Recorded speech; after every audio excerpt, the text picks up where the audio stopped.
রাসূল সাল্লাল্লাহু আলাইহি ওয়াসাল্লাম বললেন, ওমা তাওয়াদাউ আহাদুল লিল্লাহ ইল্লা রাফাআহুল্লাহু দারাজা। কেউ যদি আল্লাহর জন্য বিনয়ী ভদ্র হয়, আল্লাহ তাআলা তার সম্মান মর্যাদা বাড়িয়ে দেন। সুবহানাল্লাহ।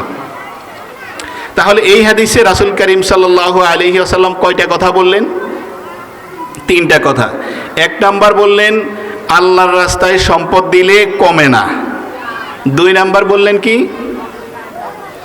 যদি আপনি কাউকে ক্ষমা করে দেন, আল্লাহ তাআলা আপনার ইজ্জতকে কমান না, বরং বাড়িয়ে দেন। আর যদি আপনি বিনয়ী ভদ্র হন, আল্লাহ তাআলা দুনিয়া এবং আখিরাতে আপনাকে সম্মানিত করে দেবেন। এখন আমাদের এই বিনয়ী ভদ্রতা কোত্থেকে শিখব? আমাদের পরিবারটা হলো প্রথম শিক্ষা প্রতিষ্ঠান। আমার সন্তান বিনয়ী নম্রতা ভদ্রতা শিখবে কোত্থেকে? একটা জিনিস খেয়াল রাখবেন, শিশুরা সাধারণত আদেশ করার মাধ্যমে শিখে না, খুব কমই শিখে। বরং আপনার কাছ থেকে যা শিখে, যা দেখে, সেইটা সে আমল করতে চেষ্টা করে। যেমন আপনি একজন সন্তানকে, আপনার ছোট বাচ্চাকে মসজিদে নিয়ে যাচ্ছেন, প্রতিমধ্যে একজন মুরব্বির সাথে আপনার দেখা হলো, আপনি তাকে সালাম দিলেন। ও যে আপনার ছোট বাচ্চাটি দেখলো যে আপনি একজনকে কি দিয়েছেন, সালাম দিলেন, তো আপনার সন্তানটাও আরেকজন মানুষকে দেখলে এখন কি করবে? সালাম।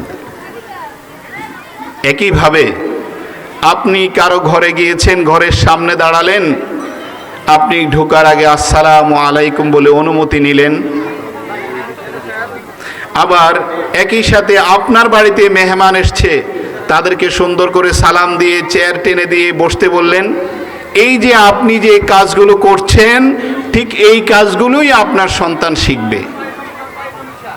সুতরাং আমাদের উচিত হবে এই বিনয়ী ভদ্রতা আমার পরিবারে, আমার ছোট যারা আছে তাদেরকে শিক্ষা দেওয়া।